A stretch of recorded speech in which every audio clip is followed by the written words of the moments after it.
kidnappings as well as the recent surge in abductions.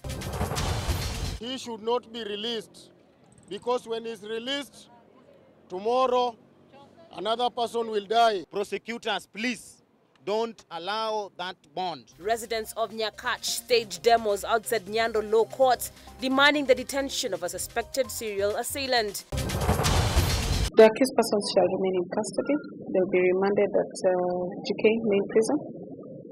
I'll deliver my ruling Monday 2 p.m. Turana South MP John Ariko to spend the weekend in Eldoret main prison after failing to secure bail on allegations of assault.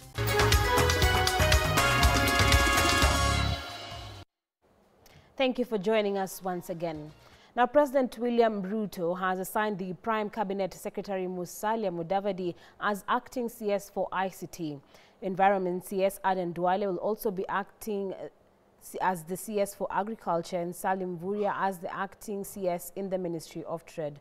These new assignments are temporary pending the vetting and approval of former Kiambu Governor William Kabogo, former Nakuru Governor Lee Kinyanjui, and former Health CS Mutahi Kagwe by Parliament. The three are the latest entrants to cabinet in President Ruto's third cabinet shakeup since ascending to presidency.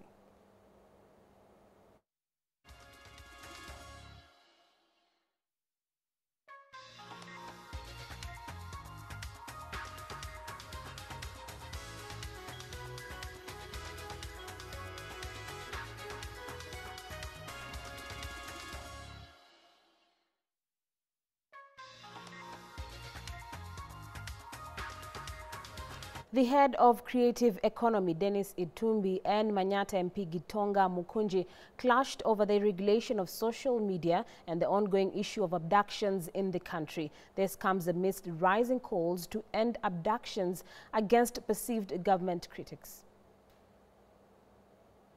Manyata MP Gitonga Mukunju opened a discussion with a sharp critique of the government's approach to regulating social media, particularly its impact on young people expressing themselves.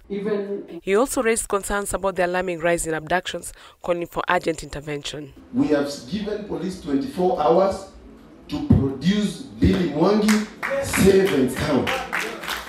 Because when one of us is armed, the rest of the people are also armed. So, tafadhali, Dennis, you know the game very well because you have gone through this.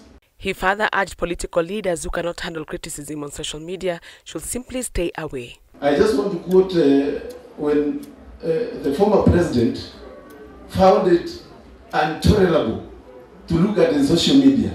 He left social media. Alitoka akafunga hizo account zake zote. Kama kiongozi yote anasikia kwa social media imemlemea, funga hiyo account, hakuna mtu atajua wewe wataka social media.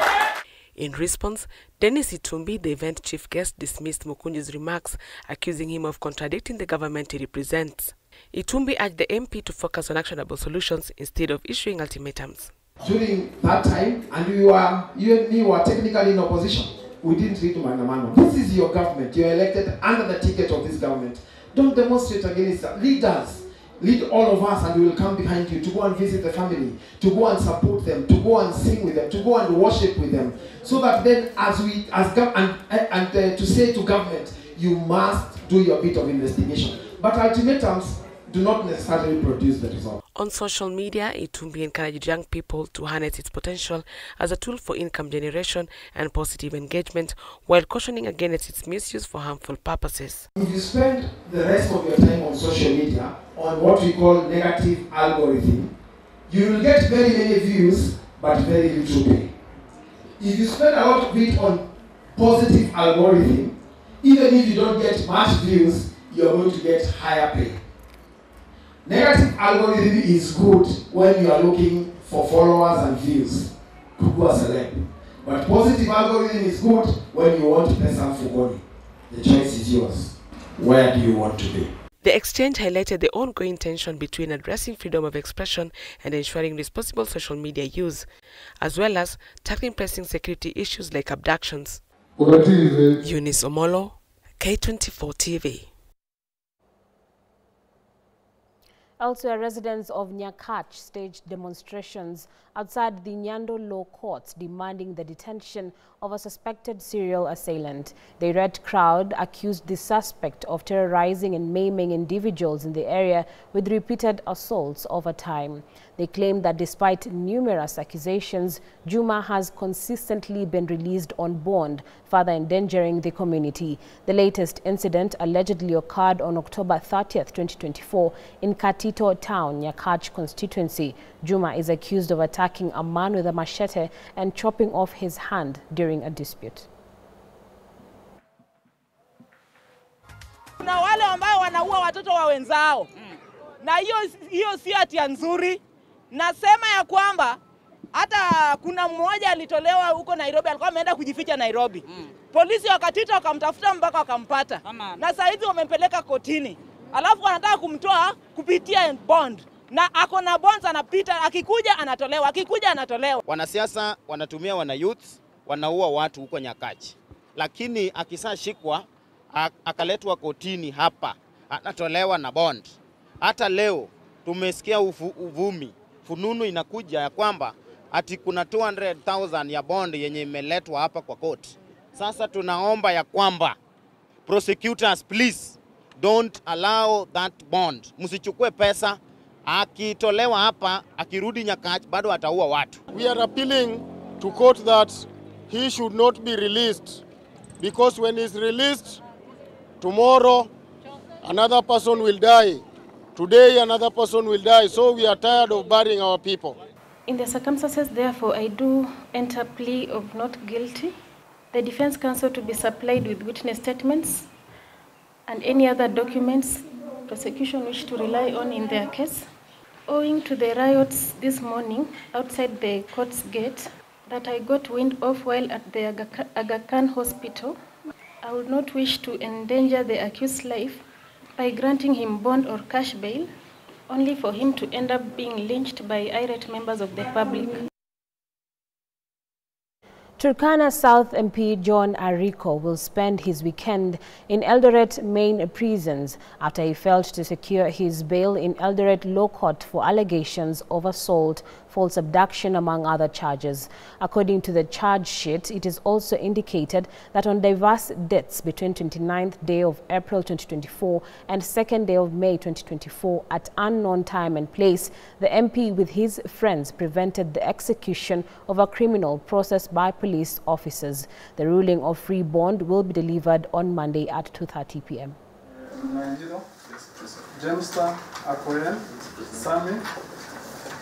Mr. Gidai, I was hoping you would also introduce me now that you jumped ship, but it's okay. They're all charged with the first count, the second count, the third count. Now, from the 4th, the 5th, the 6th, and the 7th, there's only one accused person amongst the 9 accused persons. I'll also consider the sentiments, the application by Githaiga. I'll also consider the objection by Mugun and the objection by Warigi. And for me to digest all this, I'll reserve my ruling for Monday, considering that I also have to type that ruling. So the accused persons shall remain in custody. They'll be remanded at GK main prison. I'll deliver my ruling Monday 2 p.m. In the heart of Kisauni, Mombasa County, a growing sense of fear and unease has taken root as a lone criminal known only as one-man army terrorizes the community. What was once a peaceful neighborhood has now become a place where women no longer feel safe and families live in constant fear. As Boniface Msangi reports, this is not the work of a gang, but the actions of one man who has instilled a chilling sense of vulnerability among the residents. One-man army, a name that sends shivers down the spines of those who live in Mshomoroni, Barisheba, Mtopanga, and Bakarani stage ya paka. Kiukweli yani one-man army anasumbua mpaka ni imagine anaweza kushika usiku uko na bibi yako anakuomba bibi. Mtu amekuwa ni tishio kubwa sana. Anaua, anarepu watoto shule, so watoto wanasoma kwa uoga. sisi wenyewe pia tunaishi kwa hofu. Women in particular are the primary targets, with reports of abduction, brutal assault and even killings. Huko maeneo ya Matingasi, huko Vikwatani, hapa hivi Manoni, na hapa ili shamba ndio linajengwa hapa Santana hii. Hapa kwa Sonko ndio wanafanya vitu kama hizo. Rehema Hussein, not her real name, is a resident of Mishomoroni. She recounts the horror she and her neighbors have witnessed. Kuna jirani yetu aliuawa kwa geti. Ilikuwa mida ya saa 10 alfajiri. Tulisikia tunduru, kufika hapo tunampata amedungwa kisu, tukamwaisha hospitali na hakufika hospitali. Akapata ameaga. Sasa kusema kweli ni mtu ni tishio kubwa sana. Tunachoomba ni msaada tuweze kusaidiwa mtu aweze kupatikana. One-man army accused of alleging targeting women. The stories circulating throughout Kisauni speak of a man who is using supernatural powers to evade arrest by police. Lakini na wauliza, kuna mtu mmoja aitwa ati one-man army, awapiga Kisauni nzima wa jamaa. Yaani jamaa mmoja apiga Kisauni nzima. Wanangu mnanitia aibu wanangu. Vipi bana? Hata huyo jamaa anayejiita one man army, inshallah atakuja kupatikana. Na sote kama kina mama tutaweka dua. Mtu anasema anamuona, ukimwona anakufanyia, mara ukimfukuza akishika manyasi anasema anapotea. Majuzi tu alishikwa hapo anakaa anafukuzwa. Akaingia kwa shimo. Alipoingia kwa shimo sasa watu wanachoma manyasi pale kwa shimo, ndani ya shimo.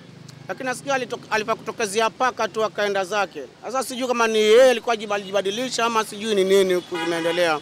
Madada zetu wengine pia wanalalamika kwa sababu wamebakwa, ushanelewa, na ni serikali wako chini sana kwa usalama. The police, led by Coast Region Coordinator Roda Onyancha and Police Commandant George Seda, have launched an investigation on the suspect while calling for cooperation from the residents to arrest him. Na kama kuna one man army, basi sisi hatuna one man army. Na hakuna mtu ambaye ana army ambaye inaweza shinda maofisa wa usalama ama serikali. Let's share that intelligence so that we can trust me with that. Just trust me with that. This comes as police in Likoni, Mombasa County apprehended 5 youths linked to an organized criminal group known as Team 69. In addition, a dangerous criminal suspect, Juma Omar alias JJ, was arrested for his involvement in various criminal activities. Bonfas Msangi, K24, Mombasa. Principal Secretary for Interior Dr. Raymond Omolo now says that the successful implementation of the Social Health Insurance Fund will save legislators the burden of holding fund drives to aid those stuck with medical bills. Omolo argues that most Kenyan families have been forced into poverty after exhausting their savings and even selling their property just to take care of their ailing members, something that the new fund, dubbed TAA Care, is seeking to cure.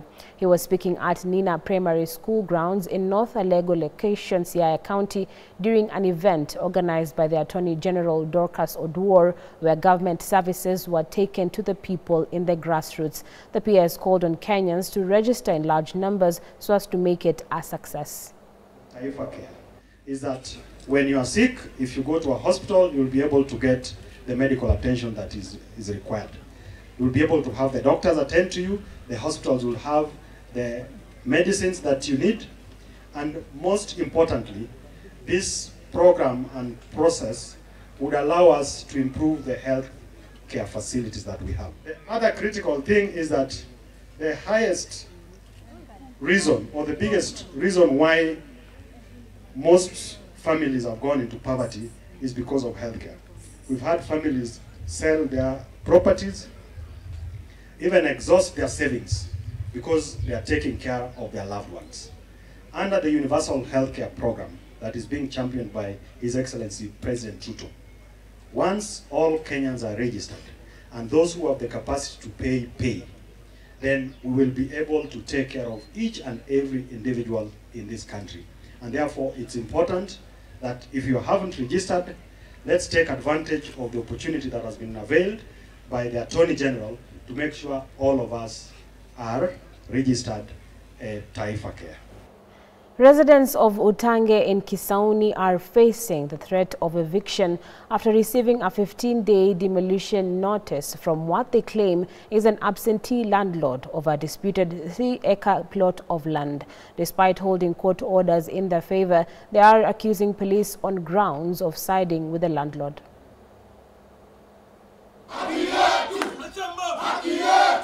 Residents of Utange area in Kisauni constituency, Mombasa County, argue the land belongs to the government, thus demanding recognition of their rights to adverse possession.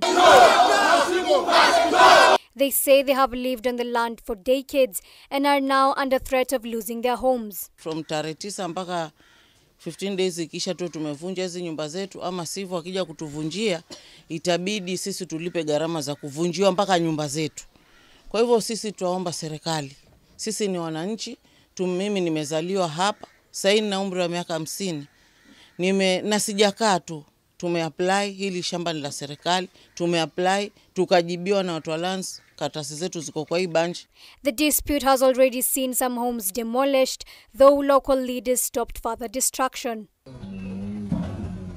The residents are now questioning the legitimacy of the land's ownership, pointing to conflicting land titles. Kwa serikali, usumbufu umezidi, tumesumbuliwa vya kutosha. Kwa hivyo iwe ni basi. President ashasema kila mwenye shamba ambalo wananchi wamejenga na adai ni lake na ana makaratasi ya kihalali, serikali itamlipa na wananchi wakae kwa amani. Kwa hivyo tungeomba amani, tuachwe tuishi kwa amani. Huyu bwana kama ana ukweli ende kwa serikali, apeleke vyeti vyake, atalipwa na akae atupe nafasi. Human rights groups say the residents have lived on the land for over 50 years and are now facing harassment from alleged land grabbers. Haya maswala ni tense na Mombasa imekuwa tumbo joto shida maswala ya ardhi kwa sababu kuna watu professionals kwa kugrab na kuonea watu maskini. Sisi kama shirika hatutakubali, tutasimama na raia na tutasimama na watu na njia zote. The residents are calling for urgent government action to prevent further destruction and ensure justice is served. Wahumungai, K24 TV.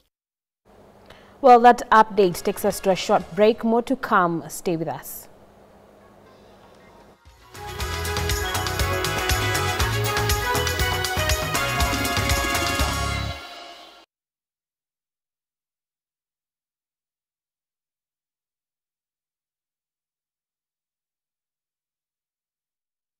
Aya Cheruyot ambaye ni